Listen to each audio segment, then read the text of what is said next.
بەنێوی خوددا من جەلالی ئارازیم دانیشتووی شاری بۆکان کار بەداری دەکەم کاری دەستی لە دار ئەنوای شت ساز دەکەین وەک جێکرێلی وەک ئاوێنە وەک کۆنسول میزی ئاشپەزخانە و دیزایانی فروشگاکان و ماڵەکان و ئەو کەلوپەلانەیەکەوە بەدار ساز دەبێت.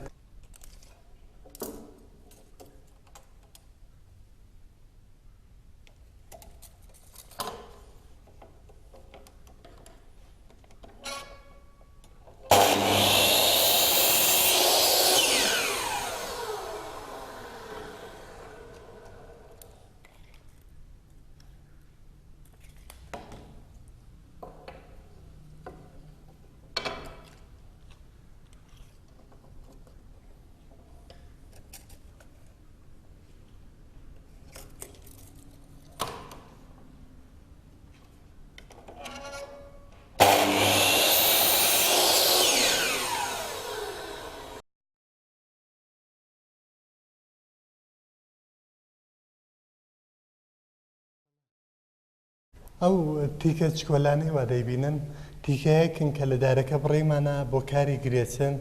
بە زاویەی 7 و 11ەوە دەیان بڕین و ئاوبەیەکەوەیان دەچەسپێنین دومچەلچەلەیەکی بۆ ساز دەکەین لە پشتەوە کە لەگەڵەوە قفڵبەند بێت و لە دواییدا لە نەهایەتە ئەوانە سوار دەبن و لە قراقێک دەبنە یەک پەنجەرەی مشەبەک و دەبنە کارێک بە نێوی کاری گرێچن. ئێستا ئەو قسمەتانیان کە ئامادەبوون ئەو قسمەتی دومچەلچەلەیەش کەوانە قفڵ دەکات دەیچەسپێنین ئاو بەو شێوازە ئەوانەی کەشمان کە ئامادە کرد لە نەهایەتدا چەند تیکە لە قەراغیەکەوە کە بەسەرێکەوە ئامادە بوون دەبنا کارە ئەسڵەکە کە دەبێتە کاری گرێچن. ئەو کارانە لە دارێک دروست دەبێت بە نێو داری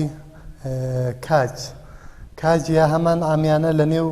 جەماعەتی خۆمان پێی دەڵێن داری ڕووس کە بەو شێوازە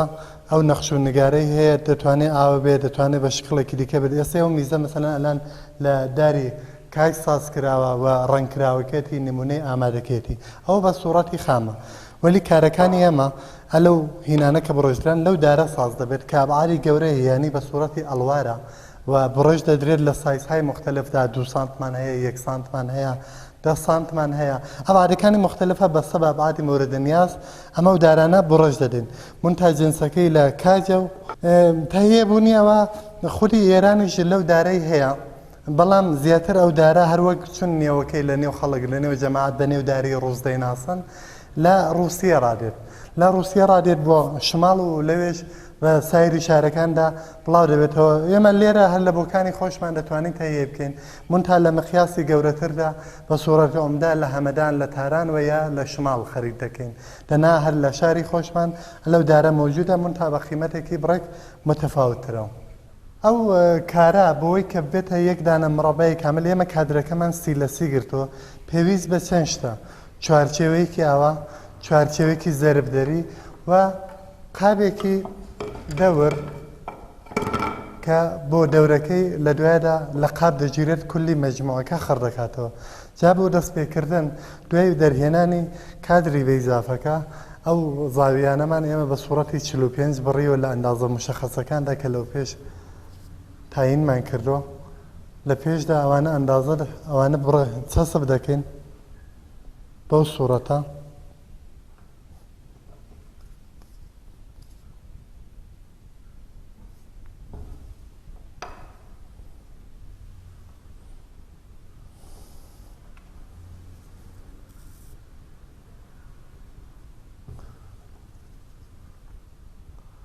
لە نەهایەتدا ئێمە یەک حاڵەتمان دەبێت بە نێوی حاڵەتی زەربدەر و بەیزافە کە زەربدەرەکان لەگەڵ یەک و بەیزافەکان لەگەڵ یەک قەرینە دەبن و بە یەک ئەندازە دەبن. لە قسمەتی بەعدیدا دێن ئەو تیکانەی کەوا لەو پێش بە سوورەتی 3 قسمەت بوون و سواری یەکمان کرد ئاو بە شکڵی ئەو شکڵەکە دەرهاتەوە لەسەر کارەکە سواری دەکەین کە یەک قسمەتەمان بە ئاخر کارەکەمان ئامادەکەین ئەوانەش هەروەک قەتەکانی بادی چەسب لێ دەدەین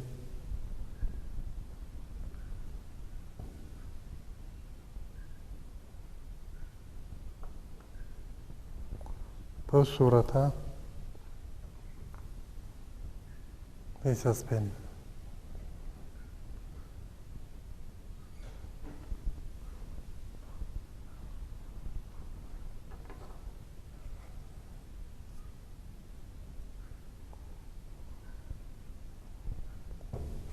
دقت دەبێ بکەین لە چەسپاندنیدا دوای ئەو زاویانە کە ئەو فاسلیان هەیە فیکسیان بکەین لە نەهایەتدا لە ئاخری کارەکەدا. هەلام فعلەن ئاوادایان چەسپێنن تۆزی خۆیان بگرن لە نەهایەتدا فیکسیان دەکەین.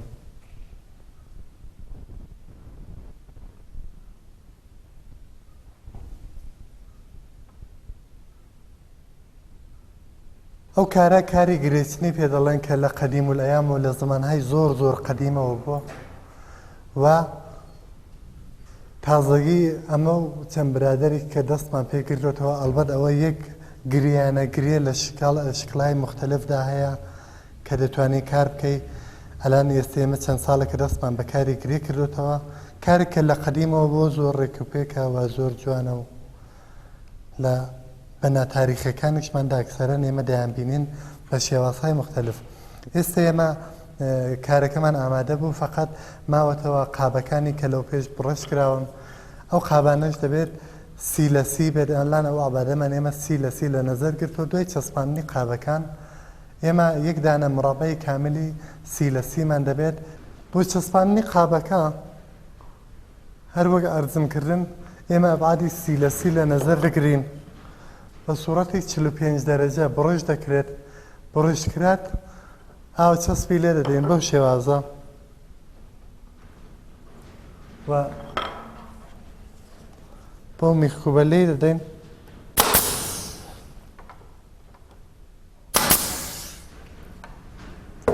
و لە نەهایەتدا بەو تەریقە قاپی لایەک ئامادەیە. ئەو بەریش بەو شێوازە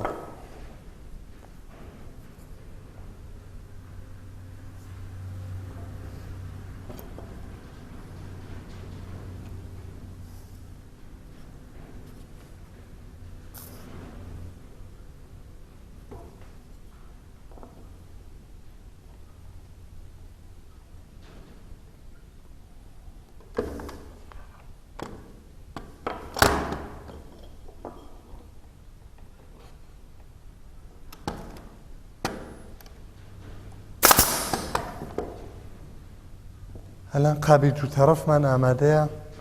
هەروەک مەرحەلەکانی پێشوو مەرحەلە بە مەرحەلە ئیجازە دەدەین چەسپەکانی وشکەوە بێت و لە نەهایەتدا ئەو تووتیکەیە بە یەکەوە سوار بکەین و یەک دانە مڕەبەی کاملمان بێ لەو کارە گرێچینە.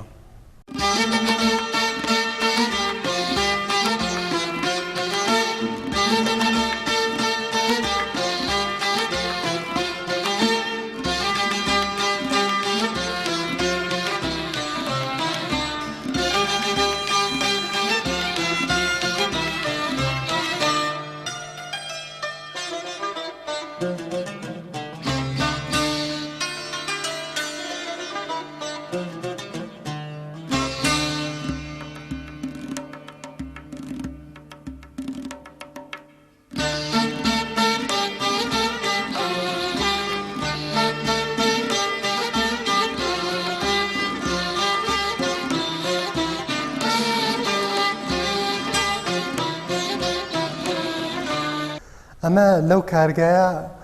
لە ئەنواعی دارەکان ئیستفادە دەکەین.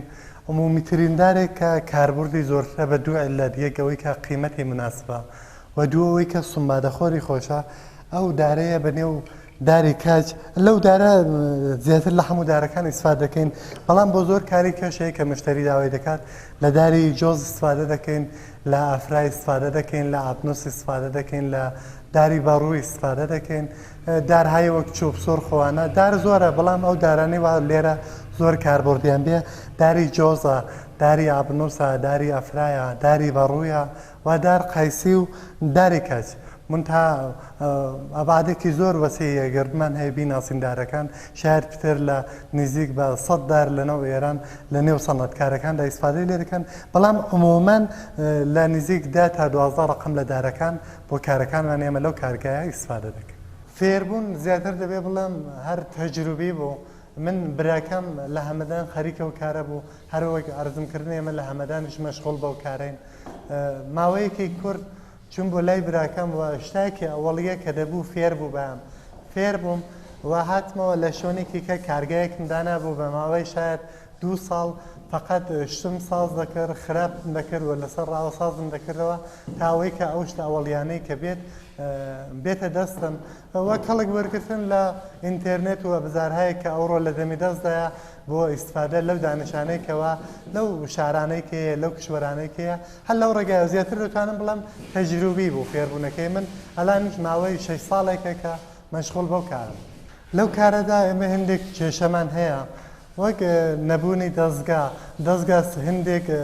تەسهیلاتی دەوێت کە وەختێک دەتەوێت بچی بۆ تەسهیلات بەداخەوە هەندێک مشکلات هەن کە باعث دەبێت پێت نەدەنەوە تەسهیلاتە و نەتوانی دەستگای زیاتر بکەیت نەتوانی دەستگای باشتر بکەیت چون لەو کارەدا کاری دار کارێکی یەکجار بەرفرەوانە کە ڕۆژ بە ڕۆژ دەستگاکانی جەدیدتر دەبنەوە ڕۆژ بە ڕۆژ دەبێت ئێمە لەگەڵ سەنعاتی دنیا پێش بڕێنەوە بتوانین دەستگای جەدیدتر بکڕین و بە پێچەوانەیە و نەفەری زیاتریش مەشغوڵ بە کارەکان بکەن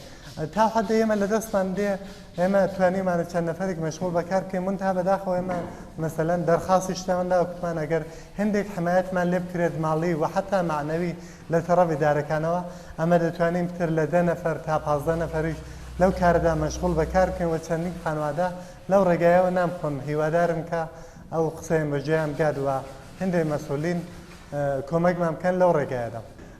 عمومیت کاری ئەمە دەگەڕێتەوە سەر شتەکانی وا کە لە ماڵا کاربردیان هەیە وەک میزی نەهارخۆری وەک سەندەڵی وەکو بڵێم ئاوێنە و کۆنسول وەکو تەزیینی ئاشپزخانە بەدار سازکردنی کابینێت بەدار کە شتێکی جیاوازەوە تازەگی لە بازار جێکەوتۆ لەو پێش نەبوو وەکو جورچانە بەڵام ڕستورانیش لە بۆکان ئەگەر وەک نێوبەرم ڕستورانی مەسەلەن سنەتی تاجمەحەل هەیە کە لە دەرێ کارمان کردووە ینی لە بەر بەفر و باران خانوویایەکمان بەدار ساز کردووە کە لە دەرێن وە هیچیان لێ نایدوە شوێنێکی زۆر خۆشە بە سوڕەتی سنەتیش ئەلبەتە تەلفیقی لە کاری سنەتی و ئەوڕۆیی ڕستورانی دیۆخان ڕستورانی سنەتی دیۆخانمان لە بۆکان کار کردو کە ئیشەڵڵا دەیبینین کارەکانی وەلی عمومەن کارەکانمان دەگەڕێتەوە سەر ئەو شتانەی وا کە پێویست بە ماڵن و لەناو ماڵە ئیستفادە لێ دەکەین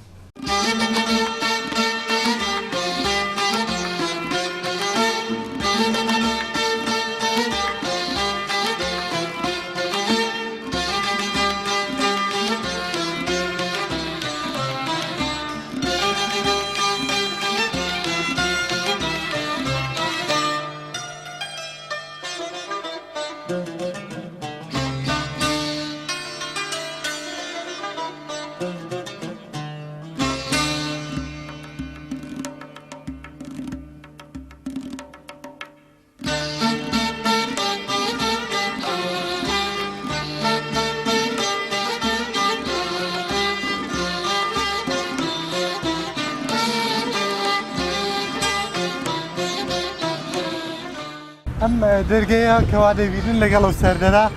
یەکێک لە کارەکانی ئێمەیە هەر لە شاری جوانەکەی بۆکان لە نێو ڕستورانی سنەتی دیوەخان ئەم دەرگایە کەوا دەبینن دەرگایەکی قەدیمیە مەربوط بە 110 ساڵ لەوە پێش کە هێنامانە فقط باسازیمان کرد و سەیمان کردو دەستی لێ نەدەین و ئێستاش بە ئیجازەتان دەچینە ژوورەوە چاو لە کارەکانی ژوورەوە دەکەن ئەو گوڵدانە کەوا دەبینن لە داری وەن دروست کراوە هەر لە قسمەتی ڕیشە و سەرەوەی ڕیشەکەی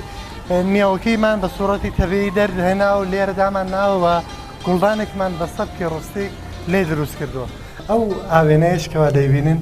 ئاوێنە بە سەبکی خەدیمێت هەر لە کاری گرێ استفادە کراوەکەوە لەو پێش بە سوورەتی خام کارمان دەکرد دارەکەی لە داری کاجە فقط گرێەکانی تۆزێک لەگەڵ ئەو گریانەیە کەوا کارمان دەکرد فەرق دەکات هەروەک کوتم ئەنوای گرێمان هەیەوە دانێک لە گرێەکانی یەکێکە تۆزێک متفاوتە لەو گرەیەکەوە چامان لەکرد سەرەوەشی کە بە سوورەتی هلالی دەرهاتوە لە شیشەوە ڕەنگی ویترای استفادە کراوە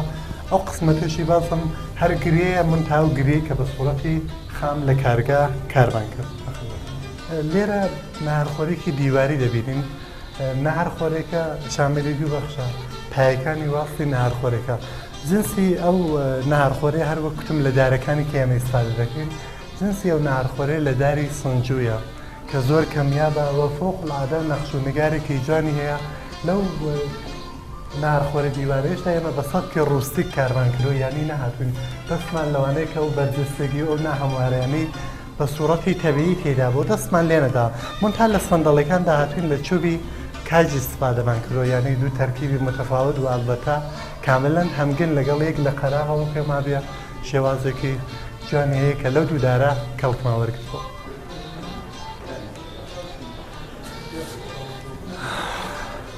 ئەو میزانەش کەوا لێرە دەیبینن میزی سونەتین کە تەرکیبێکە لە دار و کاری گرێکەوە کارەکانمان کرد ئەو نمونونەکانی ئامادەیە لێرە کە ڕەنکراون دەرواقع ئەو میزانە ژێرەکان جێسازەکان لە ئاسم ئیسفادەکراوە بۆی کە جەماعەدا گەر زۆر هاتنە سەری محکەم بێت و تەرکیبی سەرەوە لە دار مابەقی کەشی کە وەک دەبینن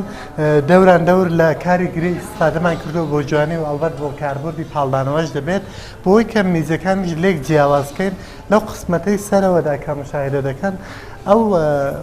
گریانی دیکەمان کرد کار کردو منتها لە سایزێکی گەورەتردایانی لە سایزێکی 50 دەرپەنجادا منتها هەر هەمان کاری خوارەوەیە وەلی لە سایزێکی گەورەتردا کە بۆ ئەوەیە حایلێک بێت بینی ئەو دوو میزە و وەختێک خانەوادەکان دادنیشن بێکەوە لە ئارامشێکی باشتر ڕاگەیان لێکەونەوە و هەر کەسە لەسەر میزی خۆی دابنیشن. ئەو قسمەتشکەوە لێرە دەبینن قسمەتی پشتەوەی دەبێتە ئاشپەزخانە کەوتی کێیمان لە دار کار کردووە و وەک دەبینن لێرەش لە کاری گرێ ئیسفادەمان کردووە ئەو قسمەتەی واورودیشە هیلالێکمان لێداوە هەمە حاڵەتەی بێ کە جوان بێت و ئەو تیکەی ئێرەوە بە عنوانی سندوق مشتری تێر لێرەوە قوڵەکەی حساب دەکات و ئەو قسمەتەمان بە عنوانی سندوق کار کردووە ئەو دیوەی کەوا مشاهدەی دەفەرمونون خودی ئەو دیوە بەنێو دیوەخانەوە ئەسڵی ڕستورانەکە بەنێو ئەو دیوە کراوە فەزای کە لێرە تەڕاحی کراوە شوێنێکە بۆ میوانانی اختصاسی کە لە پێشدا ئێرە ڕێزێرڤ دەکەن و جودا لە شوێنەکانی کێ ڕستوران ئەلێرە لە ئارامش و ئاسایش و لە ڕاحەتی کاملدا دادەنیشن. دیوەخان لە قەدیمدا دیوێک بوو کە خام شوێنێکی تایبەتی بوو بۆ میوانانی خۆی و وەک دەزانن ئێرە ژاوە تایبەتیە ئەو ڕستورانە بەنێو ئەو دیوە کراوە یان دیوەخان تەرکیبێک کە لێرە بەکاردراوە سەندەڵەکان هەر وەک ئەرزمکردن سەندەڵی هایەکن کە لە داری کاج کەماکان ئیسفادەکراوە منتها تەرکیبێک کە لێرە زۆر تۆ لە منتەقەی خۆمان بۆ ئەوڵین بار کارکراوە ئیسفادە لە تەنەیەکی داری زۆر عەزیم و گەورە کە لە ابتدادا 6 تۆن وەزنی بوو و سەبکی کاملەن ڕوستیک بێەوەی کە دەست لە ئەو شوێنانەی حاشیەی بدەین تبدیلمان کردو بە نەهارخۆرێکی 10 إلى 12 نەفەرە و هەر بەو شێوازەی کەوا دەبینن لێرەوە گەورەیە و لەولاوە چکۆلە بێتەوە ئەو حاڵەتە تەبیعی خۆی کاملەن هەیە و بە عنوانی نەهارخۆری ئیسفادەی لێ دەکرێت جنسی دارەکەشی لە داری بیە. ئەو پایەگوڵدانەش کەوا لە پشتەوە دەیبینن ڕیشەی داری تویە لە داری توی ئیسفادەمان کردووە و بازم کەماکان ئێمە سای دەکەن لە کارەکاندا تاو جێگایی دەتوانین ئەو شێوازەی کە دارەکەیەتی بە سوورەتی تەبیعی لە ناوی نەبین و هەر بەو شکل و شەمایە بمێنێت ئەوەش جەنسەکەی لە داری تویە و بۆ پایەگوڵدان لێرە ئیسفادەمان لێ کردەوە. ئەو کارەش کەوا لێرە دەیبینن لە تەبەخەی سەری ڕستۆرانەکەوەین هەر وەک لە خوارێ بینیتان کاری میزەکان هەمان کارەکانی خوارەوەن بەڵام لێرە تەغیراتێکمان داوە لە سەقفەکەدا وەک بەکارهێنانی ئەو کۆڵەکانە کە بۆ ڕاوەستانی کۆڵەکانی وفقی لە قەدیمدا بەکار دەبردرا و ئیسفادە لە حەسیر و دارهایە کە قەدیم سەربان بۆ جوورشتانەدا دەپۆشرا و دانانی ئەو سەقفە بۆ شێوازەوە تێکەڵکردنی لەگەڵ دیوارەکە تەلفیقێکە لەو شتانەی لە قەدیم بەکار دێنرا و ئێستا لێرە زیندومان کردوتەوە هیوادارم کە کەڵکی لێ وەرگرت. ئەو کۆڵەکەیە هەر داری بیە لە داری قەدیمی ئیسفادە کراوە بە بەو شێوازە دەستمان لێ نەداوە کە تەرکیبە سونەتی خۆی هەبێ لە داری بی ئیسفادەکراوە بۆ سەقفەکەش کە وەک داری چناریان بەکاردێنا لەبەر ڕاستبوونی و لەبەر حاڵەتەکەی لێرەش هەر لە داری چنار ئیسفادەمان کردووە بۆ سەقفەکەی بە ئیزافەی حەسیرێک کە بۆمان تەهیە کردووە.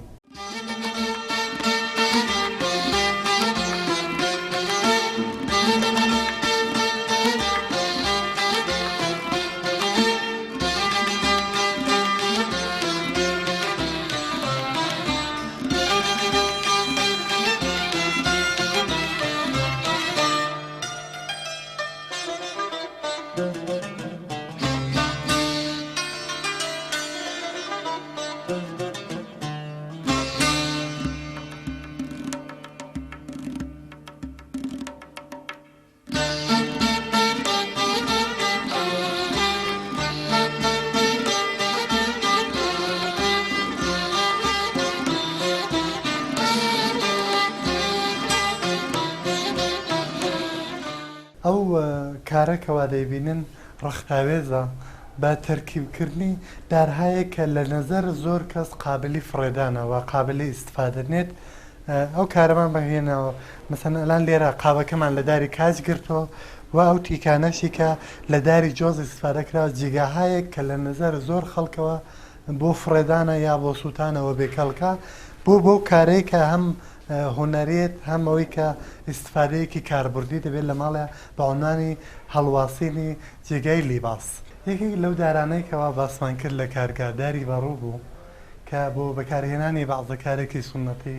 یا ئەوڕۆیی بەکار دەبرێت دانەی لەو کارانە و گوڵدانەیە کە بۆ دروستکردنی لە داری بەڕووی استفادەمان کردووە و ڕەنگەکەشی کەەوە مساعدەیەکردن بە ڕەنگەکانی مختلفە ڕەنگەکانیان بە یەکەوە فەرقانەیە خۆدڕەنگە چون ئێمە دوو ناودارمان هەیە دارهایەکی خۆدڕەنگ و دارهایەکی کە وەک داری کاج خامن ئەوەیەکی لەو دارانەی کە خۆدڕەنگەوە بە سوورەتی خوددادادی ئەو تەرکیب ڕەنگەی هەیە و ئێمە نەخشێکمان تێدا نییەوە فقط ئێمە زەرقوباقێکمان بێدا بووە ئەو گوڵانەی کەوا ئێستا مشاهدە دەکەن لە داری بەڕوو لێرەشکە نمایشگەیەکی دایمیمانداناوە شکر بۆ خوددا ئەلان اقبال باشە ئەوایل شاید مەسەلەن ئاشنایی لەگەڵ کاری دار زۆر نەبوو ئێستێک کە خەڵک وەک بڵین کارەکان دەبینن لێرە مەوجود هەیە وەختێک دەیبینن ئەلان دەیناسن کارەکانیان پێ جوانە و اقباڵی شکر بۆ خوددا باشتر بۆ یعنی ئەلان هەر بەرە و پێش هەرچی دەچین بەشتری زیاتر دەبێت و اقباڵی خەڵک لە کارەکان باشتر دەبێت شکر بۆ خوددا خراپ نێت ئێستێک کە دەستمان بە کاری چوب کردووە جیازی لەگەڵ کارەکانی کە ئەوڕواتە زۆر لە شارەکان دەیبینن ینی کاری MDF و PVC وانە ئەوەیەکە یەک تەبیعیە دوای ئەوەش چون ڕوحی هەیە متمەینن تا ساڵهای ساڵ کۆن نابێ و لە بینینی لەزەت دەبین باسی ئیستحکامەکە لە نەزەر محکەمیەوە زۆر فەرقی هەیە لەگەڵ وەکو بڵێن MDF و ئەو جور کەلوپەلانەی کە ئەوڕۆوا هەیە وە سەنعەتین و یەکیش دەمی دەستبوونی زۆر یەک لەو دارانەی کەوا لە منتەقەی خۆمان مەوجودەوە لە زۆر شوێن بەکاری ناهێن و بێکەڵکە ئەمە دەتوانین سەرڕایکەوەی کە لەو حاڵەتە بێتە دەرەوە ئیسفادەیان لێ بکەین شتایەکی جوانی و تایبەتی و ڕێکوپێکیشیان لێ ساز بکەین هاوکاران و سەنەتکاران لە لای خۆمانەوە زۆربەی جارەکان پێشنیارم پێداون کە ئەوڕۆ وەک دەزانین لە دنیای ئەوڕۆدا دنیای ئەسری ئینتەرنێت و ئیتلاعاتە لەو دنیادا ئەگەر لەمان هەیە بە واقعیت هەزینە بکەین بۆ تەبلیغات هەزینە بکەین بۆ دانانی جێگاهایەک وەگەیرە مەسەلەن بۆ پێشاندانی کارەکانمان وەک ڕیسک نەکردن وەک مەسەلەن بۆ لای کاری گەورە نەچوون وەک خۆمان باوەڕ پێ نەبوون بەوەی کە دەتوانین کاری گەورە بکەین پێم وابێ هەر دەرجا لێدن یا بەو شتێکە دڵمان دەهێوێ پێ ناگەین پێشنیارەکەم ئەوەیە ئینشەڵڵا تۆزێ بەڕۆژ بنەوە دانیشی دار دانیشێکی یەکجار وەسیە پێم وابێ ئەوەی ئەوڕۆ من دەیزانم شاید دووسبەی بە کەڵک نێت دەبێت مدام بەڕۆژ بینەوە کەڵک وەرگین لەو شوێنانەی کە ئەو دانشیان هەیە و هەم بۆ ڕۆژە لە حاڵی بەڕۆژ بوونەوە دابن ئێمە سای بکەین تا جێگایی دەتوانین وەگەوان بین و لە دانیشی ڕۆژی شەڵا کەلک وەرگین بۆ باشبوونی کارەکانی کە سازی دەکەین.